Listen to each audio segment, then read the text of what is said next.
All right, first and foremost, we give all praise, honor, and glory unto the Most High God, Yahweh, and we do so in the name of His only begotten Son, Hamashiach Yahawadah. Coming back with another Friday night class. Yeah. When we're dealing with a couple of things. Who saw the Hebrews on Trial event last week? Who saw that? Who's seen it? Some. All right. Well, for those of y'all that don't know, I didn't get to complete my presentation. I didn't get to do all my slides. So, yeah, and whoever got Facebook, go on Alizar's page and share the live link. Share that now. I didn't get to finish my presentation, so we're gonna do it tonight through the spirit and power of Yahawadah Shem Yahawadah. We're gonna deal with some other things as well. But yeah, I'm gonna get right to it. So I can just go ahead and get that on out the way.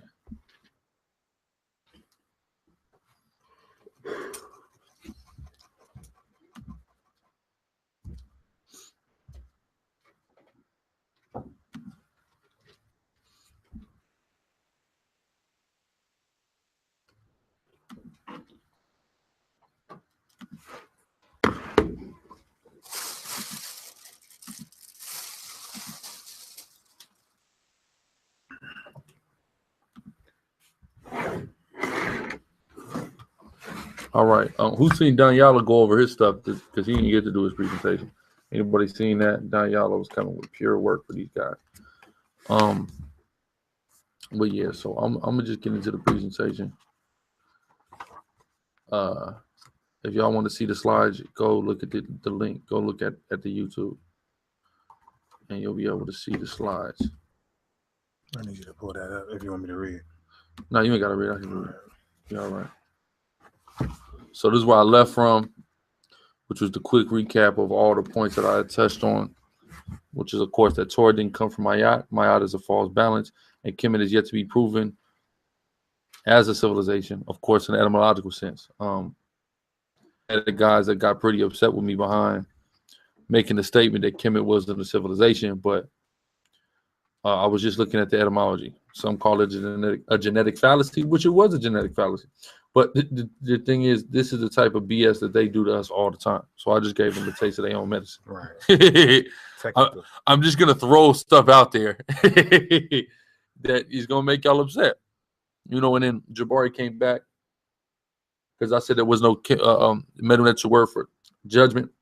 He came back or judge rather, and he came back and showed that there was cool, but you didn't show a judicial system there. You didn't show that. You know, so I just threw stuff out there. Why? Because it's what they do to us. So, you know, it was funny. It's hilarious to me.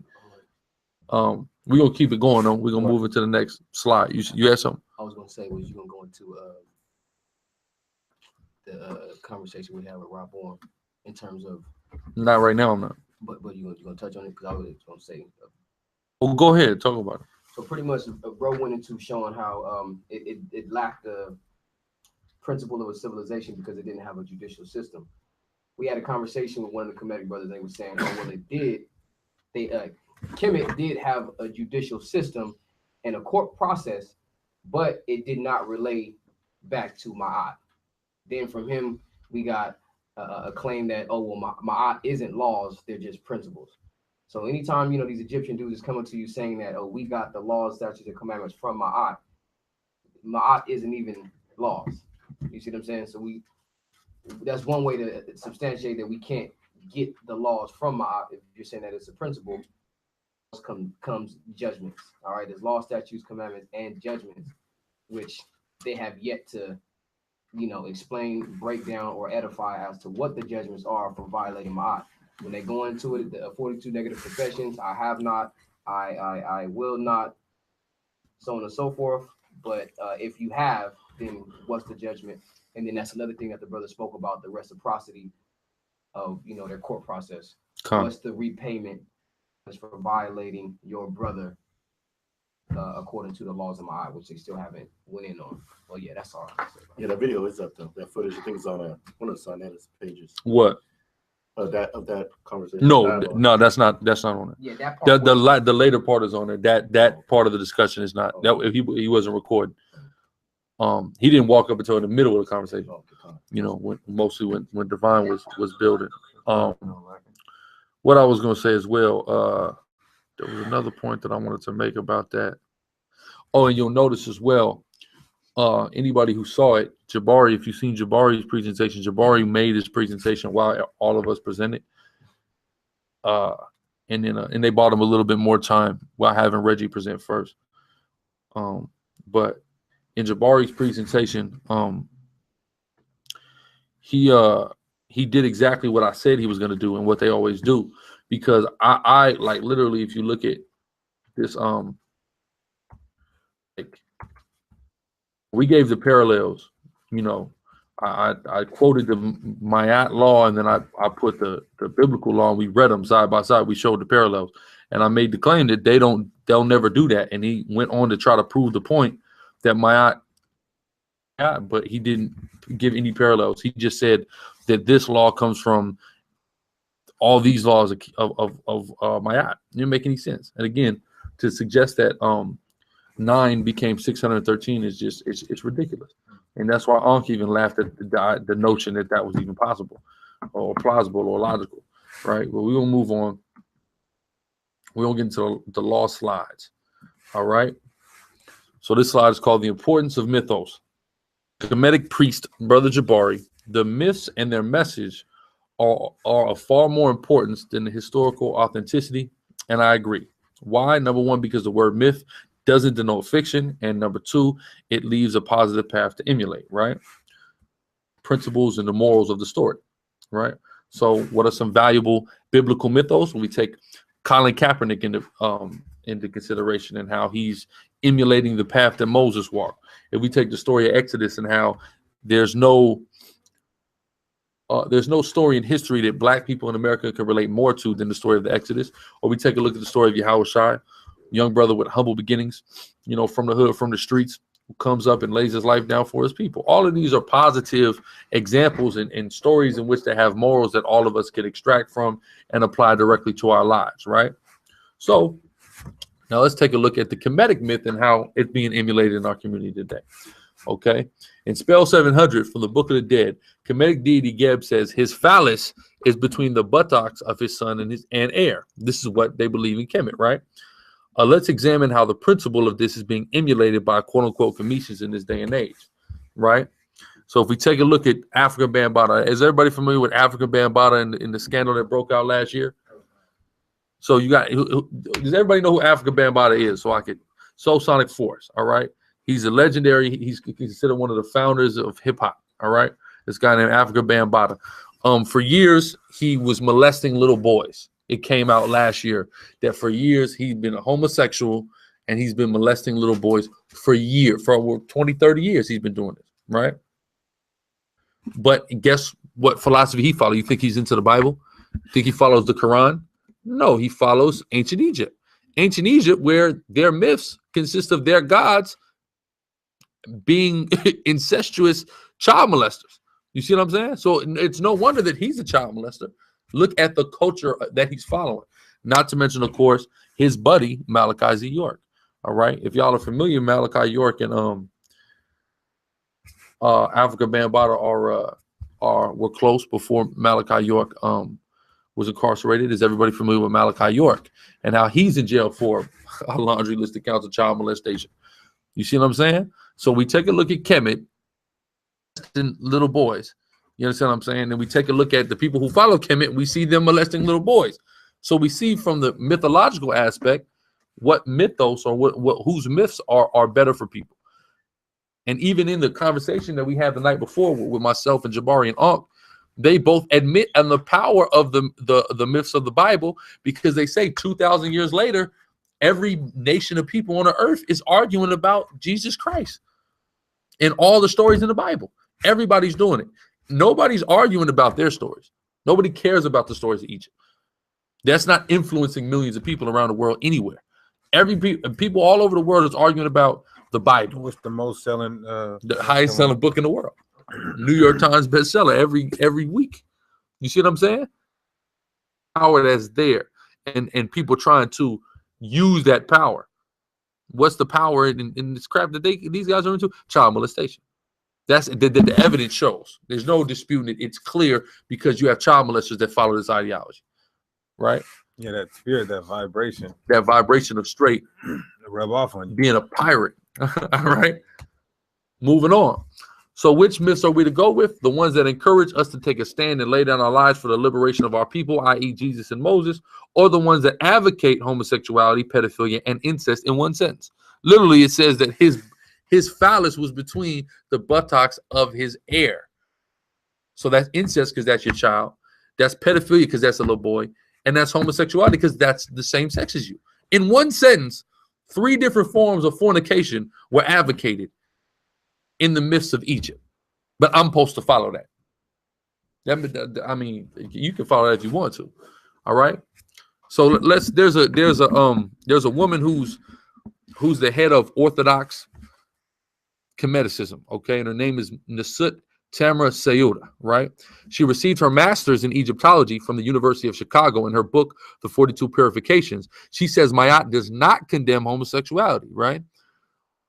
And as a decorated scholar and spiritual leader who is an expert in what's called the Medu Neter. Everybody know what the Medu Neter is, right? That's the hieroglyphs. That's all that is, the hieroglyphs. All right. Such claim is simply data manipulation. So when these guys say that it's in the Mayat that I've not had sex with a man, because that's what they allege is in there. In the spell 700, it's not talking about homosexuality. But this, who I'm gonna believe? These guys who are reading books, or one of the ladies who is actually has her master's in the science? It don't even make no sense.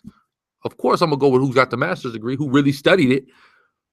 Any such claim is data manipulation. So she's saying they're trying to manipulate the words when they try to act like it's condemning homosexuality. She goes on to say, the passage that is being used to say so is actually referring to a boy child and not a man. And even with that being said, chief Kemetic deities violate even this directly, as we previously stated about Geb molesting a little boy. Other translations assert it is said to be a female equivalent to adultery reference elsewhere in Mayat, basically because Mayat tells you not to commit adultery and not to sleep with another man's wife, which is one of the parallels you can see with our laws as well. But then they're saying that the scripture, or not the scripture, but the principle in Mayat that says, I have not slept with man, they're saying that that's from a female perspective, that she has not committed adultery with a man outside of her husband. These guys are trying to take it and say it means not being a homosexual, not being a homo, right? The fact that there is no clear indication of condemnation of homosexuality anywhere in Kemetic culture caused the integrity of the entire culture into question, because you really can't go anywhere. All the times where they say homosexuality is being spoken down upon in Kemet can be called into question. There is no call into question about the judgment that happened to the city of Sodom. There is no call into question about Leviticus 20 and 13, Romans 1. You see what I'm saying? There's no question about if the Bible is against homosexuality. There is nowhere you could really find definitively in all the writings of ancient Kemet that outright condemns homosexuality. The question, it's up for debate. It's all up for debate. It shouldn't be. Which something like that should never be, right? In conclusion, my personal beliefs, predicated upon the evidence I presented through the spirit and power of Yahawadah Shem Yahawadah tonight, shows how quickly this can be used to continue the sadistic, deviant culture of sexual abuse and the homosexual agenda within our communities. Thus, an ideological eradication of Egypt is in order, period. Keep following this madness that tells you that has all kinds of form of not only homoerotic literature, but also homoerotic imagery. Yeah, visuals. You see what I'm saying? And the dude gonna say, you have to learn for 42 years before y'all heard him say this? Holding his penis and said, you got to learn for 42 years before you can understand what this means. I don't want to learn for 42 years to understand. I understand what that means, and I understand I want absolutely nothing to do with it. Yeah. Did it take 42 years for them to understand it 3,500 years ago? And guess what? You know what his wife said? Let me tell you something. Now, when Tommy Sotomayor got punched at the Sonetta event, do you know what Jabari's wife got on the mic and said when brothers was getting rowdy? Do you know what she said?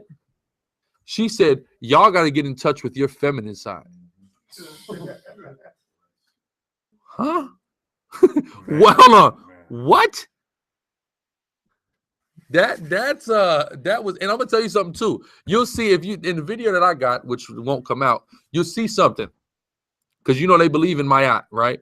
So Ma'at is symbolized by a feather. So when you see these women that are into this Egyptian culture, they'll wear a feather in a big old white feather in their head, right? So as it's getting ready to jump off, she take the feather out of her hair. She start trying to rub niggas with the feather like it's gonna calm niggas down. Yeah, Ma'at it's out the window. She starts singing like in the church. She starts singing Egyptian Amazing Grace in the church. You see what I'm saying? Like it was just gonna stop, and none of it. I'm talking about it. Literally amped this. Probably amped the situation because no, I didn't get that on camera. I just got the punch on camera. And I stopped rolling because I didn't know what was gonna jump off after. I thought niggas was gonna start rushing, but man, it was something special. But it shows, man, that comedic. This stuff is nonsense, man. And it's not. There's no practical application of it to help our people in this day and age. So it's out the window. All right, the scriptures we can see clearly. You know what I'm saying? How it's helping us. Give me somebody give me Leviticus 18:3, and I'll we'll move on. That's it. Go ahead. When you was there, man, one the situation with the they wasn't going to show you that picture unless you were studying for 42 years. That has like a Freemason vibe to it, you know, where you got to go through the 32. Well, that's where Freemasonry comes from. You got to go through the 32 levels or the 32 degrees. I mean, as the saying goes, or the legend, what have you, you get to the 33rd, and they start tearing down all of this God belief, because they say you have to be a believer in some sort of God. Then you get to the 33rd, they let you know, well, it's the devil that does this, or some sort of demon, or whatever. So you're not going to be able to understand what's going on when you're at the first, second, and third degree, or the first, second, and third years of studying Kemet, until you're going to see the dude with his erect rod standing up, and then, you know, that's when you're going to be comfortable with seeing that. Two, when the lady starts to sing, this is probably the same things that was going on in Egypt. We had these beliefs that they put on us to keep us subjugated, and we loved it so much that we started to practice these things the same way they gave us Christianity. We just think that all we got to do is sing these hymns and these spiritual songs, and the spirit is going to come down and calm everything down. All right, that's the parallel between with Esau's captivity and you know the Egyptian captivity. And we just think that if we just do this, it's going to work, and we just will never try to follow the law, statutes, and commandments of the Most High. We'll never go that route to see if that works. We'll just rather sing the song, like the brother said, dust people off with this big ass feather, and it looks ridiculous. Yeah, I mean, I don't know what she thought was going to happen. You know, I'm sure she had full faith that something was going to happen, but that didn't calm a Negro down anywhere. The situation, the police got caught after that. Niggas start, you know what I mean? I'm not even going to talk about it. You see what I'm saying? But it was getting ready to get hectic in there. You see what I'm saying? So that don't make no sense. We have Leviticus from 18:3 in Leviticus. Book of Leviticus, chapter 18, verse 3. After the doings of the land of Egypt. Read. Well, we were. Go ahead. Shall ye not do? That's why. You hear about what's on their damn walls, all this incest and pedophilia and homosexuality and false balance that we exposed to the spirit in regards to Ma'at. He said, do not do after the ways of the Egyptians. We were instructed explicitly by the Most High to not do these things. Yet here these Negroes are in this day and age doing these damn things. Right? Go ahead. And after the doings of the land of Canaan, whither I bring you, shall ye not do, neither shall ye walk in their ordinances. We'll follow after the ways of the Hamites, man. That's what we don't do. We don't follow Hamitic traditions. Okay? Period. We don't, because it's all wicked. When you deal with the Canaanites religion, they was killing all kind of babies. All right? And Kemet killed babies too. All right? They first couple centuries, their first couple dynasties, they was dealing with vampirism and all kind of madness, man. Drinking human blood, sick. We're not supposed to do that. Thus saith the Lord God. All right? Right, just like other nations as well, right? Following after other nations like the Greeks, right? Yeah. Following after the Grecians, you see similarities of homosexuality that the Grecians practiced, just in their culture period. That's symbolic to what they did in ancient Egypt, right? That's where they get a lot of their customs and practices from. Priest Danyala brought it out in his presentation. Right. Everybody knows they wrestle naked, right? In Greece. Priest Danyala brought out his presentation. They got that from Egypt. He got little boys wrestling naked on the walls in Egypt. See that? The white man even got that from them. Well, number one, the Sodomite, those were Hamites. You see what I'm saying? So Esau, he don't come up with nothing on his own. He got to learn from somebody. And his chief teacher was the people of Ham in all of their various wicked ways. Period. The Cushites, the Mizraimites, the Canaanites, the Sodomites, etc. were teachers of the white man in all of his wickedness and evil. Right? God. Yeah, this is Isaiah chapter 19, verse 13. Mm-hmm. The princes of Zoan are become fools. You know, son, I asked you about this. Isaiah 19. Yeah. You should have told him, go watch the video. You know, watch the breakdown. Huh? The princes of Noph are deceived, also seduced Egypt, even they that are the stay of the tribes thereof. The Lord has mingled a perverse spirit in the midst thereof. See that? It's a perverse spirit in Egypt. That's why whoever the hell came up with these myths that wrote them in Egypt, that's why they're so perverse. There's a perverse spirit in the midst of that place. Go ahead. And have caused Egypt to err in every work thereof. Everything they do is wicked. That's what they're saying. Go ahead. As a drunken man staggereth in his vomit. Mm-hmm. There you go. So that Egypt nonsense is out. At this point, we're going to teach what we teach. Y'all can teach whatever the hell it is that y'all teach. And let's see who reaches more people. Let's see who wakes more brothers up. Let's see who gets more people involved in this real fight, this spiritual fight. We'll see, you know, at the end of the day. But that was on that. Go ahead. That was it. You want to go to Revelation 12? Yeah. I wanted to wait, but you want to touch on this, so I ain't really had nothing else. I thought I was going to go a little longer. Okay. I'll go through it briefly. We're going to deal with this Revelation 12 chapter. We're going to go through it briefly. We ain't going to give all the bullets because we're going to try to do the whole book of Revelation, or pretty much most of it. So we're going to go through the 12th chapter real quick, and then we'll open it up for questions in the room or in the chat. Sergeant, let me get Revelation 12. Let's start at verse 1 and just go through it. Real quick. Hey, everybody need to be listening to this too, all right? Because I already know there's going to be a lot of questions in regards to stuff that was already covered. So just make sure everybody's paying attention to this breakdown. Go ahead. Book of Revelations, chapter 12. And there appeared a great wonder in heaven, a woman clothed with the sun and the moon under her feet, and under her head a crown of 12 stars. 12. Who is this woman? Israel. There you go. What's the sun and the moon represent? Wisdom, knowledge, and understanding. And the 12 stars? 12 tribes of Israel. Go ahead. Verse 2. And she, being with child, cried. Who's the child that Israel is with? Who's the child that's being birthed? Yahawadah. Go ahead. Travailing in birth and pained to be delivered. Go ahead. And there appeared another wonder in heaven. And behold, a great red dragon, having 7 heads and 10 horns, and 7 crowns upon his heads. So who's the great red dragon? Who? What empire?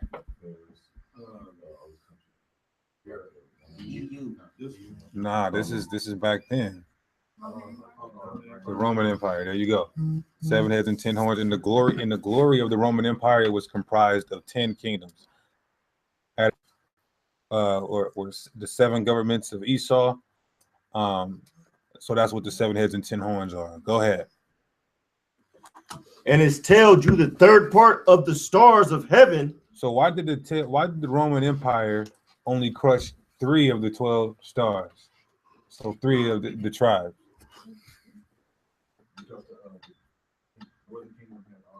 There you go. Because there was only 3 tribes there at the time. Go ahead. And his tail drew the third part of the stars of heaven and did cast them to the earth. And the dragon, which was ready to be delivered for to devour her child as soon as it was born. This is specifically talking about King Herod. Who knows what Herod did when he heard that Christ was about to be born? There you go. Go ahead. And she brought forth a man child who was to rule all nations. That's Christ. Go ahead. With a rod of iron. And her child was caught up. He was what? Caught up unto the Most High. He was caught up unto the Most High. And to his throne. What does that mean? The child being Christ, he was caught up to the Most High and in his throne. That means Christ ascended back up to heaven after his crucifixion. Is any man ascended to heaven or descended? No, only Yahawadah has done that. No other man is ascended and descended on his own. No, a chariot coming to get you is not. Somebody came and picked you up. You see what I'm saying? You didn't just do it on your Yahawadah on his own. Even if it is Melchizedek, that's Yahawadah. You know what I'm saying? Right. Exactly. Yeah, but he got translated. He got translated. He didn't just on his own. Right. You see what I'm saying? Go ahead. Come. And the woman fled into the wilderness. So we know that the woman is Israel, the 3 tribes. This is why people get the wilderness messed up. They think we're going into the wilderness in this time. We're not going in the wilderness. When we're in the wilderness, it'll be in the Middle East, more than likely the same wilderness, and Christ will be doing the separating. People say, I'm gonna catch this nigga in the wilderness. There's not gonna be no wilderness. Pretty much when Christ beams up everybody and puts them in that wilderness, that's gonna be Christ figuring out separating the sheep from the goats from within our nation, the 2/3 from the 1/3, or not the 2/3 from the 1/3. Those that are of the elect and those that are not going to be getting down with us. People that look like Israel, but they're not. No. That's the wheat and tear. That's not sheep and goat. Goat and sheep is dealing with us. The goats are stubborn. The sheep are the elect. The goats are the stubbornness of they're gonna get slayed. They're gonna get slaughtered. Yeah, that's when Christ's gonna say, those are my, what is that? Those are my enemies that would not that I Luke 19:27 over them, bring hither and slay before me. Because even after, just like in the ancient time, after they seen the Red Sea split and the 7 plagues, they still was murmuring against the Most High. That's how it's gonna be this time. Moses. They're gonna see all the glorious deliverance, and they still gonna be rebellious, and they're gonna get put to death. So go ahead. Khan.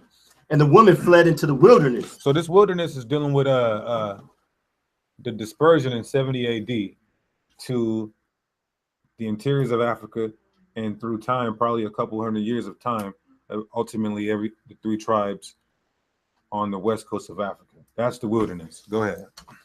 Where she had a place prepared of the Most High. A place prepared of the Most High, because there was no civilization on the west coast of Africa. The Most High prepared that place for us because he knew we was going to get expelled out the land. Go ahead. That they should feed her there. Go ahead. 1,260 days. Who can guess what that number's talking about? No. No. That's a good point. But it's not. No, this is dealing with years, each day for a year. If you go to Ezekiel 4, these are the books, the history that backs these prophecies be breaking down. All right, just a couple of quote them. All right, what is it? The Ebos, Hebrew exiles from Israel, amazing facts and revelations, by an Igbo brother that wrote this. This is a book by an Ashanti brother, the Africans that wrote the Bible.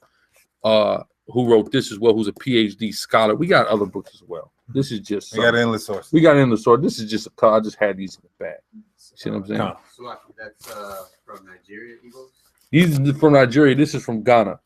Akan, the Ashanti, they come from Ghana. You see, so it's not just limited to the Igbos. Right. So each day for a year is 1,203 square days is 1,260 days. So it's 1,260 years. That's the time from the expulsion in settlement all the way up to us starting to get taken down and getting taken into captivity.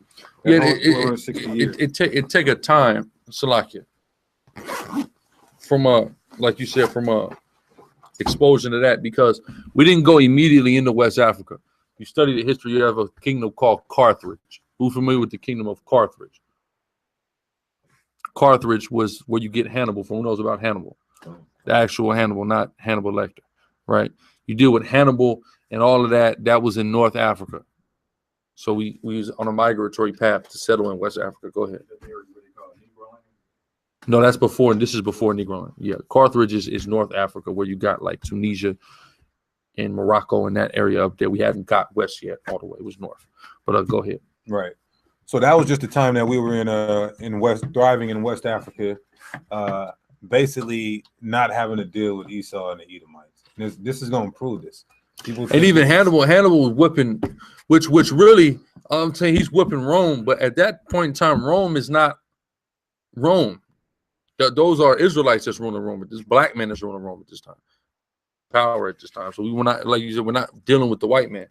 And it proves that later on in the chapter. But go ahead, let's finish that. And there was a war in heaven.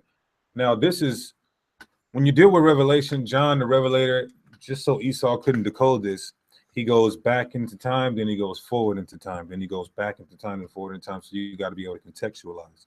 The war in the heaven is not going to happen until Christ comes back, Rams, because they talk about the so-called UFOs. This is going to be Christ and his angels, which are the so-called UFOs, the chariots of the Most High, which is in the Bible, against Esau and his Air Force. That's what this is talking about. Operation Star Wars. I was talking to my main man Tuesday about fallen angels, and we can see all throughout the Bible. We got videos. All you got to do is type in Sakari, fallen angels, debunked. There was no war in heaven. There's actually peaceful councils in heaven. All right, where there's no arguing or drama or anything. So if you want further edification on that, just look that up. But go ahead. And there was a war in heaven. Michael and his angels fought against the dragon. Oh, wait a second. Hold on. Just to prove to you that the angels don't fight, because it's talking about angels and demons and devils fighting. If this is true, we got a major contradiction here. This is Jude, and it says, verse 9, Jude 1-9. Yet Michael, the archangel, when contending with the devil, he disputed about the body of Moses, durst not bring against him a railing accusation, but said the Lord rebuked. So is the archangel Michael fighting, or is he just simply can say the Lord rebuke you because the Most High and his angels has power over if all I had to do is say something to you to end the situation, why would I ever fight? Right. So that's how we know that it's talking about Esau, the damn devil, and his Air Force, which they call his Air Force. When a man dies in the army, they call them fallen angels. But the Most High already knew that was going they was going to have it set up like that. But go ahead, back in Revelation. And prevailed not. Hold on, did I finish the last part? And the dragon fought and his angels. So we know that this dragon this is talking about an actual empire. So now it's not even talking about the devil, really. So I don't even know how Christianity uses this. This is talking about an actual empire. It's not saying he fought with the devil. Go ahead. And prevailed not, neither was their place found any more in heaven. Neither was his place found any more in heaven. What does that mean? Rulership. There you go. All right. Whew, he might be a Levite. Go ahead. And the great dragon was cast out, that old serpent called the devil. Calling him the old serpent because he got that same spirit, and he's the devil because he's a white man controlled by Satan. Go ahead. And Satan, which deceiveth the whole world.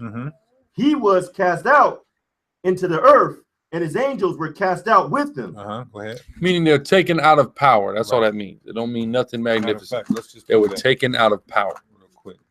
Yeah, go ahead, get that precept. Okay. Isaiah chapter 24.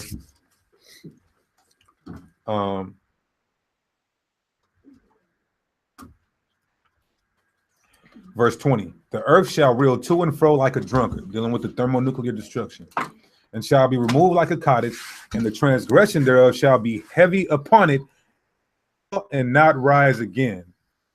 So we know that the heavens are always going to be here. The earth is always going to be here. So when it says it shall fall and not rise again, it's talking about the rulership that the Edomites have on the earth. And as well as all the other nations too. They got some rulership as well. It's just the Edomites dealing with Babylon. America is the sole power. Go ahead. Back in Revelation. Con. Yeah, we can blame the Christian church for making a lot of this sound spooky, man. Right. It's just simple. When you just break it down through the spirit and power, Yahawadah Shema Shai, it's simple. With the angels too, that was cast out with them, would they be considered those other nations that's in power with them too? Well, no, this is solely dealing with Babylon and Esau's rulership. The white man's army. Yeah, the white man's army. You know, China and India and North Korea, they're gonna get taken down too. But Ezekiel 37 deals with the 38, I'm sorry, and then Joel 3, and then 2nd Ezra.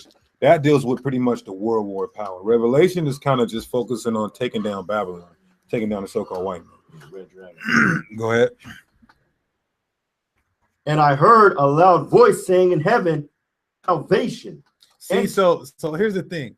If this happened, if this was actual Christianity doctrine, and it's saying after this fight, salvation has come, that means salvation would have came before the damn world began. If this is Christianity, because it says after this fight in heaven, salvation was going to come. So this is how we know this is a future prophecy. Go ahead. And I heard a loud voice saying in heaven, now is come salvation and strength and the kingdom of our power and the power of his the Mashiach, for the accuser of our brethren. Who's the accuser of our brethren? Keep reading because it'll give you guys a hint. Go ahead. For the accuser of our brethren is cast down. Keep going. Which accused them before our power day and night. The white man ain't going up to the Father accusing Israelites. This is talking about the spiritual demon Satan. Because when the white man's unemployed and taken down, Satan is gonna his power structure is gonna be taken down. Go ahead. God, verse 12. Verse 11. 11. Salah. Came him by the blood of the Lamb. How did the Israelites overcome the devil and Satan? By the blood of the Lamb. By the blood of the Lamb. You're not going to overcome this. You're not going to get through Jacob's trouble. You're not going to get through the hour of temptation unless you believe in the death, burial, or resurrection of Christ, Hamashiach Yahushua. Come. So in the Old Testament only, you added it. Go ahead. And by the word of their testimony. And you got to do the work. Now the Bible said you got to do the work. What's the word of our testimony? And week out, teaching our people the law, statutes, the commandments of the Most High, preaching the good gospel, preaching the good news. That's how we are going to overcome. Go ahead. And they love not their lives unto the death. Meaning what? We love not our lives unto death, meaning that we weren't scared to die. And also enduring unto the end. Con. Therefore rejoice, ye heavens. How is the heavens going to rejoice? Go ahead. And ye that dwell in them. Go ahead. Woe to the inhabitants of the earth. So the Bible is saying if you're in the spirit world, you need to be happy. But woe unto the inhabitants of the earth, because we down here, we're going to have to go through some things. Go ahead. The sea, for the devil is come down unto you, having great wrath. This is the so-called white man when he came back in the rulership, starting with the Caesar Borgias, right? Go ahead. Because he knoweth that he have but a short time. Because he knows he have but a short time. And it's not even been a full 1,000 years for this white man had rulership. And it's been war for how many of these years? I want to say 222, 23, something like that. So he hasn't had a good peaceful kingdom. This is a short time of rulership. You got to understand, dealing with the three horns, the little horn that plucked up three horns, which is America. When he took down Spain, French, and Britain, that's when it became a real golden age for America and Esau. And that's, I think the last war was the Spanish War was what, 1819? So really, in all honesty, it's only been a couple hundred years. That's a short space according to the Most Yeah, High. America ain't been America, 50 nifty United States and all that. It wasn't that until that little horn plucked up the three horns and was able to get the southeastern states, the southwestern states, basically the whole west, anything west of the Mississippi, that came from the Louisiana Purchase. You see what I'm saying? So they had to overcome those other white powers in order to get their full kingdom and rulership and power. So like the brother said, that's when the golden age started, when they was able to get this whole landmass. Con. Let's finish this out. Con. Verse 13. Con. And when the dragon saw that he was cast unto the earth, he persecuted the woman which brought forth the man-child. And to the woman were given 2 wings of a great eagle, that she might fly into the wilderness. And what is this talking about? This is my question, because you got people that's out there coming up with all kind of crazy doctrines. What is this talking about? Go ahead. Con. And this wilderness again is just a reiteration. No. This wilderness is We're going back. We're going back now because it just went in and elaborated on something. Now it's going back to the woman now. Right. Now we're back talking about what happened to this woman. Back 70 AD. Who the dragon is coming for. How are we going to save this woman, right? Go ahead. Place where she is nourished right for a time. So she's going somewhere to be nourished. She's being 2 wings to go somewhere and be nourished. Meaning we got the hell out of the land, went into Africa, and ultimately migrated to West Africa. That was the place where we were nourished, and we built great kingdoms. Like you talking about Negro land, the Dahomey kingdom, the kingdoms we had in Ghana, Mali, all over the place. Timbuktu, you had Mansa Musa, who was the richest man of all time. This is in West Africa. We're being nourished there during this time period. Go ahead. I'll start it over. And to the woman were given 2 wings of a great eagle, that she might fly into the wilderness. Meaning we got the hell out of Israel and into Africa and into uncharted parts of Africa. That's why it's called a wilderness. Read on. There's documentation. That's right. Into her place where she is nourished for a time. For a time, meaning a year. Go ahead. And times. And times is 2 years. And half a time. That's 3.5 years, which is also 1,260 days. So that's still dealing with the 1,260 year period. Go ahead. From the face of the serpent. From the what? From the face of the serpent. So this is how we know it's not America. Because we're in the face of the serpent. Judah was prophesied to be in the neck of his enemy. That's right. This is how we know this is West Africa, because we wasn't around the Roman Empire. We wasn't around Esau. Go ahead. And we were able to be nourished and prosper during that period. Con. And the serpent cast out of his mouth water as a flood. Water as a flood. What's this flood talking about? This flood is talking about the Roman armies that were still chasing us down and pursuing us even after we were fled out of Israel. Go ahead. As a flood after the woman, that he might cause her to be carried away of the flood. Yeah, when you deal with Isaiah, the 59th chapter, you guys can write this down. 59 and 19 is talk about armies as floods. Go ahead. And the earth helped the woman. The earth helped the woman, like the brother was saying, this uncharted land, this uncivilized land that the Most High gave to us. Go ahead. You know, the white man can't last in Africa. He couldn't last in Africa until what? Get into Africa in a real way and last in the interiors of Africa. It helped the white man nearly and dearly because of this. It's called a gun. Okay? Before the gun, the white man is chopped liver in Africa. All right? Outside of Egypt, which he conquered quite easily, I might mind you. He had a hard time in Africa. So the earth, the terrain that we were living in assisted us in this time. The white man couldn't chart it until he actually got a firearm. Then he was able to enslave us after the advent of the firearm. All right, the projectile firearm. Go ahead. And the earth helped the woman, and the earth opened her mouth and swallowed up the flood, which the dragon cast out of his mouth. Mm-hmm.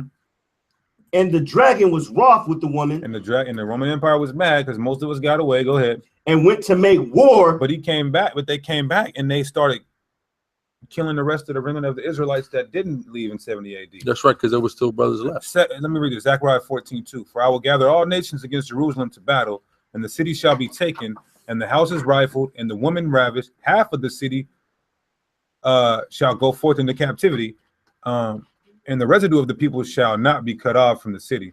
So we see that it was prophesied that a lot of us will go into captivity and a lot of us will stay. So they still persecuted the rest of the Israelites that weren't expelled in 70 AD until we were ultimately destroyed pursuant to the curses of Deuteronomy, the 28th chapter. Go ahead and close that out. Done. And the dragon was wroth with the woman and went to make war with the remnant of her seed, which keep the commandments of the Most High and have the testimony of Yahawadah Mashiach. There you go. Came to make war with those who believed in Yahawadah. All right. So we're gonna open up questions. Somebody look in the chat for questions. Any questions in the room? I do. Go ahead, Art. So in chapter 12, verse 3, I mentioned the EU because it was the Roman Empire, but now there's parallels with this being the new Roman Empire. So that's kind of what I brought out mentioning the EU. Although I didn't have understanding there. Right. I kind of saw it as it being the EU. Yeah, well, the 7 heads and 10 horns, when you get up into the higher chapters of Revelation, is talking about NATO and EU. Okay. So it's just the Bible talks about it, says it's a reincarnated or revised Roman Empire. So it just at that time it was ancient. Right. So the EU and NATO wasn't there. But what the EU and NATO was there, and that was just simply the Roman Empire during that time. Asar. 17 years says the war against the seed of kept the commandments. They're talking about the 3 tribes of Judah, or they're talking about the Israelites over here that's keeping on. You know, that's talking about the 3 tribes. If you read about something called Christian persecution in early Rome, that's what on New Year's Day, they burning quote unquote Christians and Jews and things like that. That's what that's talking about. No, this is thousands of years before that. Over 1,000 years before that. There was persecuting us in Rome. You see what I'm saying?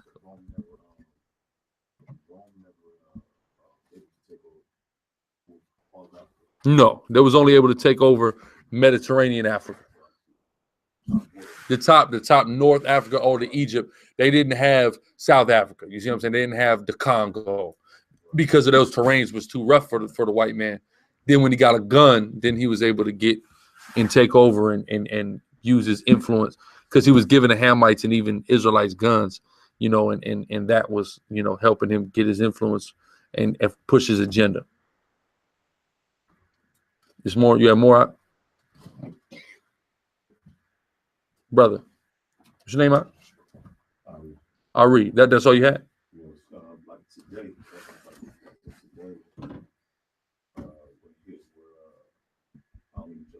You're good. Take over certain parts of like Russia, as well. Then, y'all said what you said, like 10 horns. That so Russia is nowhere involved with any of the horns. No, not at all. Russia's getting ready to destroy those horns. Right. So yeah, Russia's not involved with the 10. Give me Zechariah 1.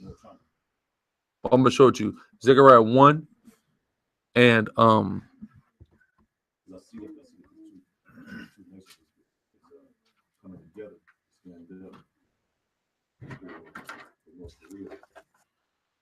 This is all a part of the prophecy. Zechariah 1 and what is that? About 17. Yeah, brick. Come. The 4 horns. Yep. So 17 was just right there at the point. Are we 18? Slightly. Book of Zechariah, chapter 1, verse 18. Uh-huh. Then lifted I up mine eyes. Zechariah lifted his eyes up to see a prophetic vision. Read on. And saw, and behold, 4 horns. 4 horns. Go ahead. And I said. So here's the horns now, right? You seeing 4 horns. Because of all these 7 heads and 10 horns, there's 4 chief horns. Brother, reference. You have the one that plucked up the 3. America, France, England, and Spain. All right? Those are the 4 strongest armies of the West. Go ahead. Because the horns symbolize Power. right. Go ahead. And I said unto the angel that talked with me, what be these? What are these? Go ahead. And he answered me, these are the horns which have scattered Judah. These are the horns that scattered Judah. Read on. Israel. And Jerusalem. These were the predominant partakers of the slave trade. Right? Those horns were the main ones taking us into slavery. The Dutch found the slave trade early. Spain and Portugal is really looked at as one when you deal with the same group of Edomites. Right? So go ahead. And the Most High showed me 4 carpenters. Then said I, what come these to do? Here come 4 carpenters. Right? What are the 4 carpenters coming to do? Read. And he spake, saying, these are the horns which have scattered Judah, so that no man did lift up his head. Read. But these are come to fray them. These are come to fray them, meaning these are come to destroy the 4 horns. Right? So there are 4 powers that are coming against another 4 powers. Right? So the 4 horns again, America, England, or Britain, France, and Spain. The 4 carpenters are Russia, Brazil, India, and China. All right, that are coming to take the white man's power structure here down. Right? Exactly. So after that, then the 4 carpenters of Russia and China, North Korean army are going to come against Yahawadah and the angels. You see what I'm saying? Go ahead. But these are come to fray them, to cast out the horns of the Gentiles, which lifted up their horn over the land of Judah to scatter it. There you go. Right. Questions in the chat? I want to say, can you go over Matthew 11 and 12? Go to Matthew 11 and 12. Matthew 11 and 12. And from the days of John the Baptist until now, the kingdom of heaven and the violent take it by force. Go on Facebook. You want to understand what that scripture is about? Turn on Facebook, watch a black or Hispanic man get beat and shot and murdered. So it means the kingdom of heaven suffer violence, and the violent take it by force. The white man put you in slavery. That's what that means. Will the elect be men, women, and children? No, the elect will only be men.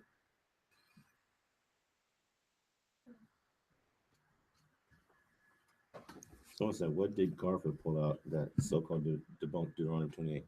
He didn't. He didn't. He bluffed. Y'all gotta understand what happened. I went out there on Friday. They tried to do a fishing expedition to see what we were going to talk about. In the midst of that, Garfield showed his whole hand and told me every single thing he had on what he's seen us present in the past. One of which he tried to make a bluff and say he found Deuteronomy 28 in an earlier civilization, which he had to admit during his presentation he didn't find, but there were like some relative similarities. These guys are bluff. This is poker, baby. They're bluffing, and he showed me his cards. I didn't show him his card. You said what? No, Garfield is a guy named Garfield. That's his name, Garfield A. Reed. Right. So go ahead. On the eclipse this Monday. It's a feast day. It's the blowing of the trumpet starts when the eclipse comes. And we know, pursuant to Psalms 19. You said what? Sunday night into Monday night. So the eclipse will come Monday morning. Yeah, Shabbat, new moon. It's coming with the new moon. It's coming with the Sabbath. It's coming with the feast day. You see what I'm saying? So it's all in accordance with the Lord's calendar. What's his name? Zanak Salakia.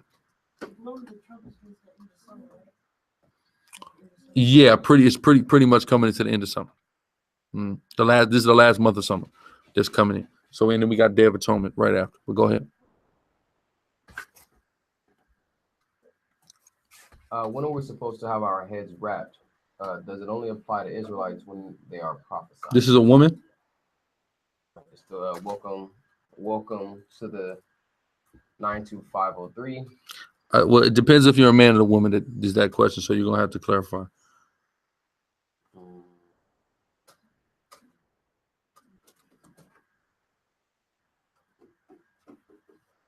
It says, can y'all break down Zechariah 4:6-9? Other camps said this represents Zerubbabel being Yahawadah. No, that does not represent that. But ultimately, it's a foreshadowing of it. To understand the book of Zechariah, just look up Sakari, book of Zechariah. We break down every single book in the book of Zechariah, every single chapter, rather, in the spirit of power, Yahawadah. So look at that. But no, Zerubbabel is not Yahawadah, but Zerubbabel and Joshua symbolize the Melchizedekite priesthood, which Yahawadah personifies and is the high priest of. Can you explain why Brazil is one of the or is a part of the carpenter? Because white people run Brazil. Israelites don't run Brazil. The last Brazilian president was a German woman. White people run Brazil. All right. The Asherites and the other Southern Kingdom tribes that are in Brazil are in absolute hell in Brazil. All right. Portuguese and Jewish people run Brazil. What happens to the wives and children of the elect? They're a part of the innumerable multitude, which is called the 1/3.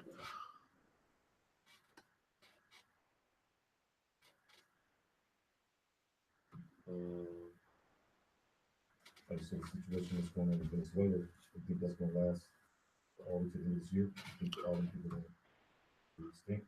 I'm not sure. I'm not sure what's going to happen. You know, it's hard to say. It's hard to tell.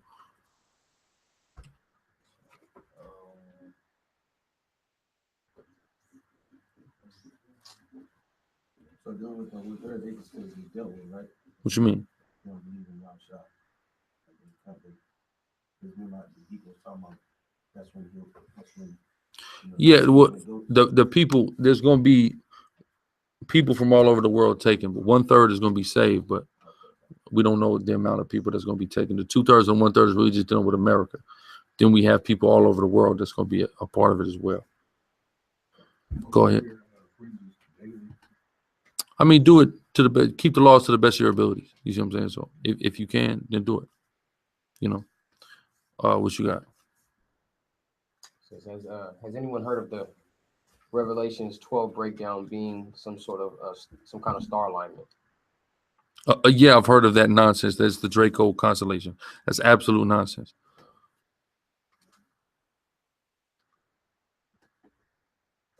The Bible does not talk about star alignments, all right? Contrary to anybody's retarded belief. All right, it seems like a sincere question, so I'm going to go back up to it. He said he's dead ass. Listen. This is a doozy. I'm 19. Uh-huh. Can I still smoke ganja during Sabbath day? This is my first, or tomorrow is going to be his first Sabbath. Listen, Real don't. quick. And he says, I'm dead ass. I don't know how to even practice the Sabbath. Listen. Number one, don't smoke ganja at all. That's right. That's right. Any day, ever. Number one. Number two, if you want to know how to keep the Sabbath, number one, open your Bible. Sell. Stay in the house. Chill out. You have something? Just like it. Go ahead.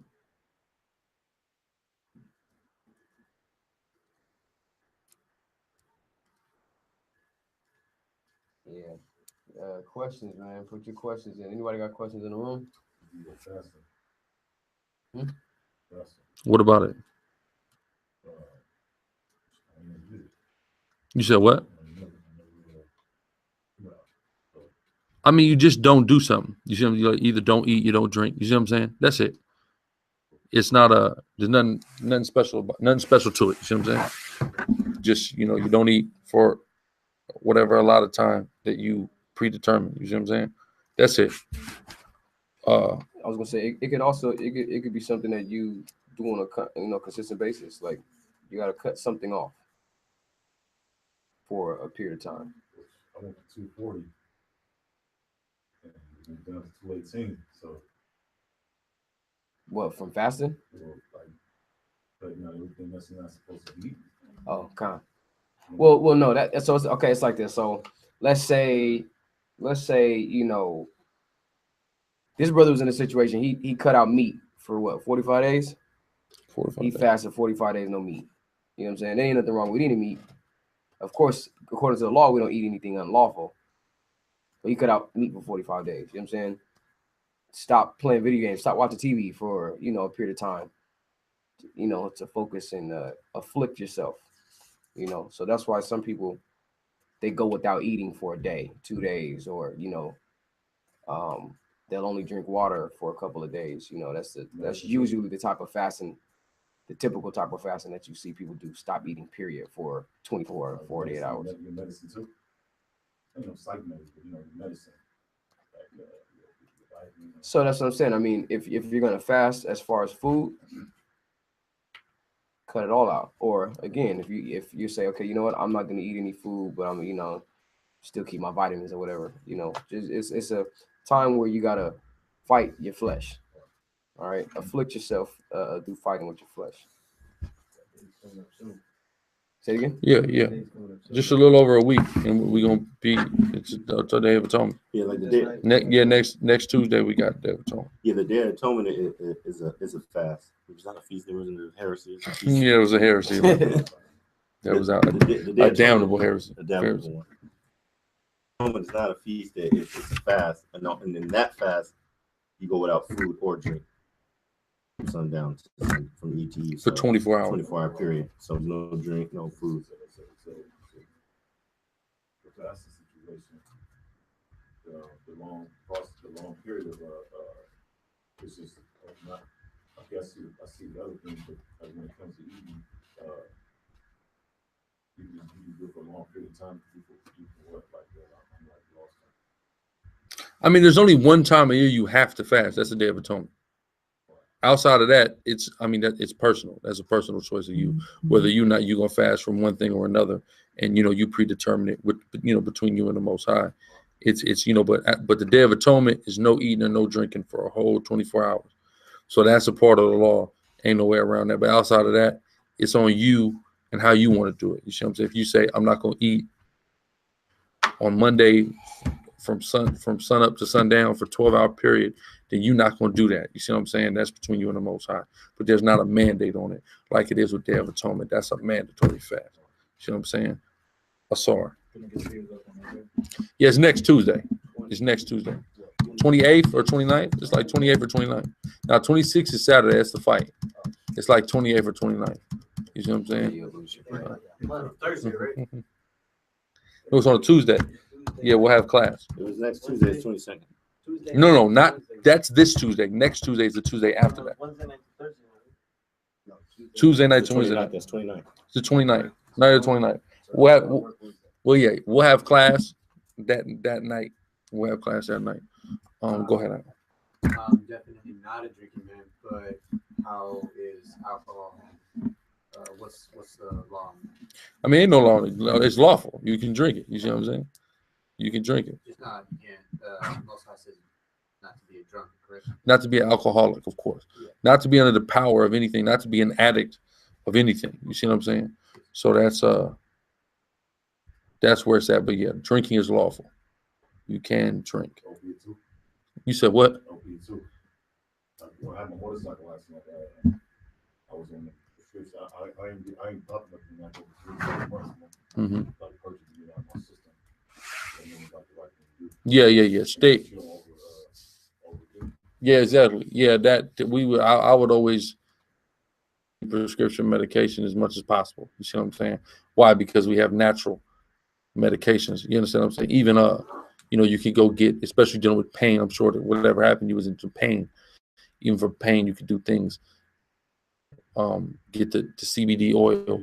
You know what I'm saying? The CBD oil and things like that to deal with the actual healing principles that something like a marijuana leaf would have. Of course, not to get high and smoke it, but to actually take the extracted oil, utilize it, apply it topically to your areas of pain, ingest it, eat it, use it in your food and things like that to help curb that pain, as opposed to dealing with, pharmaceutical opioids because of their habit forming nature. You see what I'm saying? And how much chemicals and all the mad scientists that the devil is doing with it. You see what I'm saying? So yeah, that would be the advice in that realm. You know, what else we got? Yeah, just because I'm seeing the conversation going back, brothers going back and forth. Yah is peace. Your Rasta homie is bugged out. That's right. If he's a All right. Rastafarian, he's bugged out. Your Rasta homie is bugged out. It's through the spirit that you said something about your Rasta. We were just going over that before class. No, you're not supposed to smoke weed. As brothers is telling you, and I'm gonna reiterate it just on the show watching, on the live stream watching. If for whatever reason you consume it, it should be it should go into your digestive system, not your respiratory system, to be smoked. All right. For medicinal purposes. For medicinal purposes, and just because you see people doesn't make it okay for you to smoke weed. And I'm in that there. Like I said, I only address it because I see brothers going back and forth with you, and you're asking us the question. It says, what kind of fish is unlawful, and is tuna unlawful? Tuna is unlawful. Don't eat tuna. No more tuna sandwiches. That's absolutely disgusting. Don't eat it. The scales that they try to act like is on the tuna is not even real. Microscopic scales. If you caught a tuna in the ancient times, you throwing it back because you can't with your eyes see the scales. Catfish also have microscopic scales. We know we're not supposed to eat catfish, so it's got to have scales and fins. Plain and simple. Stay away from tuna. Stay away from tilapia too, because that's a damn make-believe fish. Anyway, right? We'll go ahead. Can you have water on Day of Atonement? No, can't have anything on the Day of Atonement. That's right.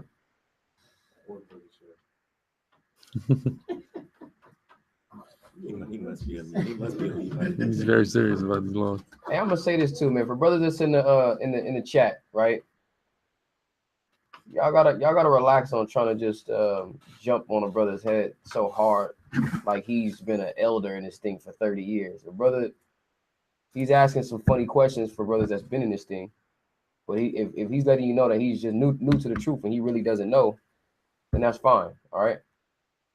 Don't jump on this hammer too much and be so condescending to try to like make fun of the brother. All right.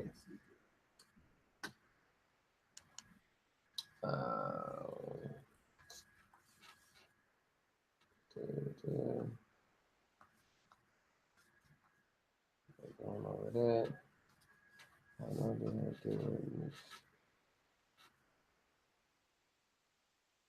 It says, have no idea how to deal with mixed family. Sis is married to a Ukrainian, had 2 kids together. Child from an Israelite. Much war in that house. Oh, I thought that was a question. I just wanted to read that. That was crazy. Those 2 kids is heathens, by the way. So going to write them off, homie. Yeah, they all getting on this dude, man. Y'all gotta relax, man. Let the brother ask his questions and we'll answer it. Any else? No water on Day of Atonement. Just hydrate real good the day before. Man, just thug it out, man. All right. You know, we do this. We do this every year, man. We do this every year. Thug it out, man. All right. That's right. Well, Make sure you remember though too, because I remember when I first came into the camp, man. It was that first one. You don't even think about it. Just in your day-to-day routine is just go get you some water, or go get you something to drink or something to eat. Just make sure you remember. That's right. I have another question. It's kind of Go ahead. a little off topic of where we're going, but since I'm new here, so I just wanted to understand, as far as the Apocrypha is concerned, why was it removed? And I have the year 1885. 1885. But I looked it up, and that's Who's got the blue letter? Who's got the blue letter up? Go to the bottom. It's going to tell you. It'll tell you right here on the blue letter when it's really start getting removed. Go up. It'll give you 2 years, 1611, another year. Boom, right there. 1769 is when they started to remove the blue letter out. The Protestants removed the Apocrypha out. Okay, over 100 years, nearly 200 years after King James published it, because the Protestant church was rebelling. You got to understand the politics that occurred during the church and the splits that occurred in the early church. Not the early church, but the Catholic Church. You had the Anglican, because then the first split from the Catholic Church, which was the Anglican Church, which is essentially Catholic, right? It's the Protestant Church. You see what I'm saying? Then you had which was started by Martin Luther. Amongst the Protestants, there was a split because, which Protestant means Protestant, right? They were protesting the Catholic Church. Then amongst the Protestants, there was a split because some people said, y'all ain't following the teachings of Martin Luther, and we really are, so we're going to be the Lutherans. You see what I'm saying? In the midst of that, some of them took the Apocrypha out and want to deal with the intertestamental books, the Maccabees and Ezra's and the various prophecies that's in there, But it had to all do with religious beliefs, and they have nothing to do with historical authenticity or, as they would say, inspired, whether it was inspired or not. It was never called into question whether or not it was inspired before Protestants started calling it to question. The Catholics still have it in their Bible. You see what I'm saying? It's still there. You go to the Maccabees and Sirach and all that, that's still in the Catholic Bible. You see what I'm saying? So, what? Oh, yeah, the Catholic it's still in there. It's in there. Still right in there. Anything else? Anything else in the chat? So the brother said he was a 5%er for 4 years. Just came into the truth less than a month ago. What's the math? What's today's math? He says, "Is calling yourself God the greatest sin, and can't even." What Christian told you that nonsense? That's funny. Read Psalm 82:6. The nation of gods and earth didn't come up with that on their own. They got it from the Bible. That's right. Right. Can we go out on the Sabbath? The brother already answered that. No. Stay in the house.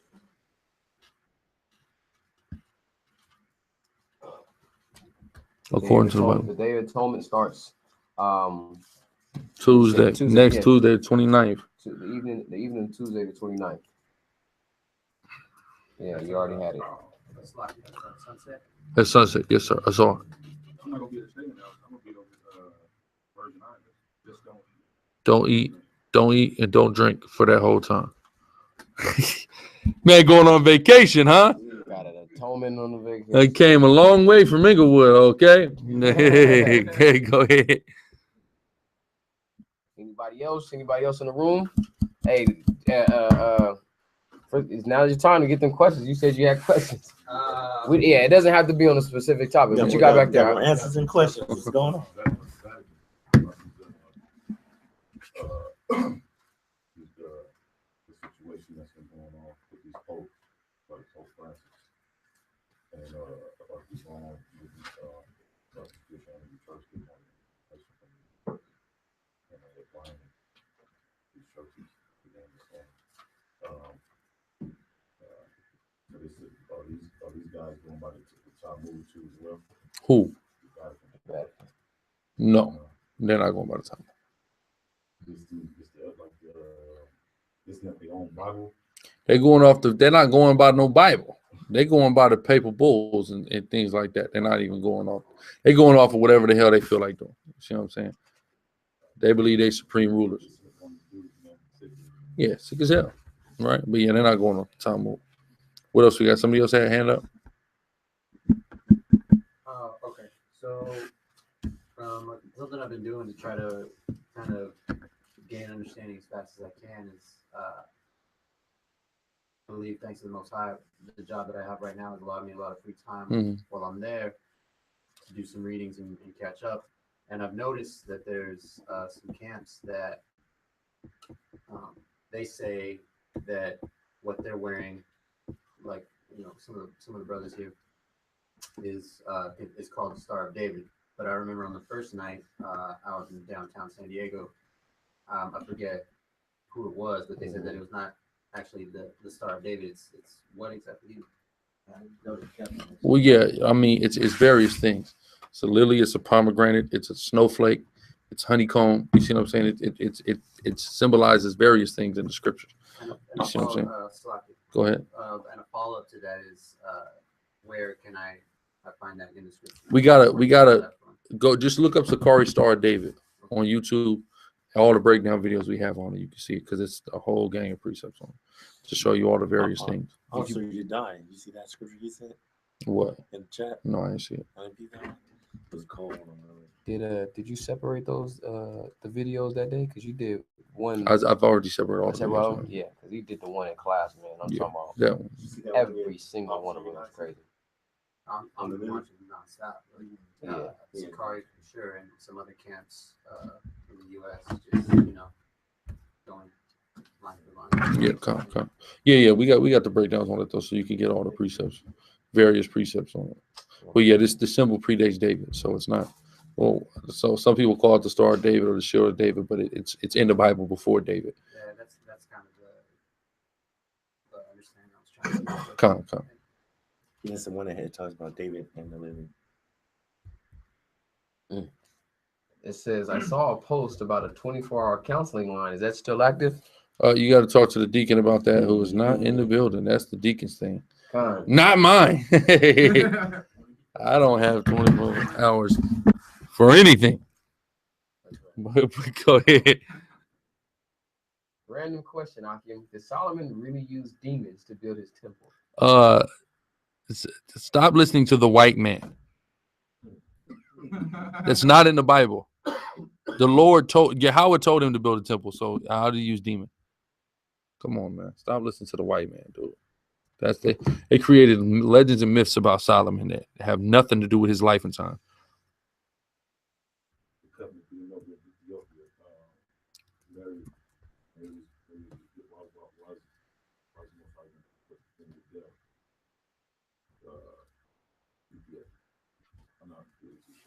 What do you mean? Like you said something about the Ark of the Covenant being over there. Then you said, why is he gonna put them to death? With the Ark of the Covenant being over there? Why? Because they put us in slavery. That's why. God. There's the Ark of the Covenant has never been found. That they say is over there in Ethiopia. Yeah, that's of course you can't. In order to find the Ark of the Covenant, you have to be a Levitical priest or an angel of God to find the Ark of the Covenant.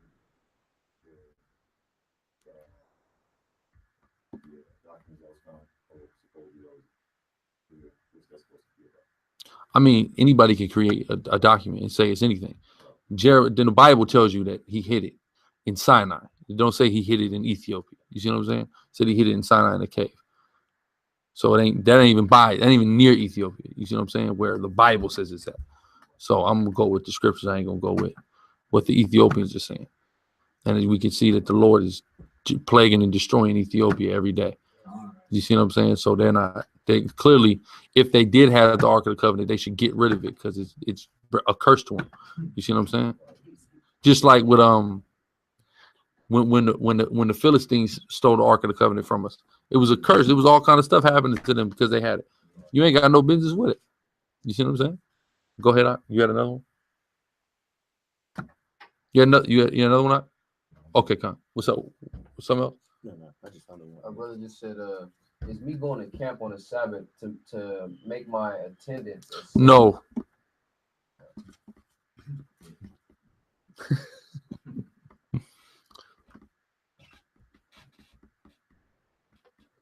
That's it.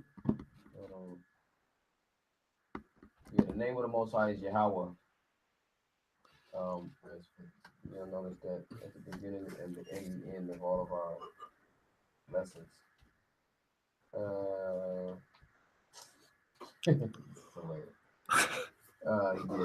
that's about it. All right. So he said the white man had Indiana Jones looking for the Ark. Yes. Okay. In the crystal skull. Yeah, all right. He's still to this day. He ain't found. All right. All praise Yahweh. Shalom.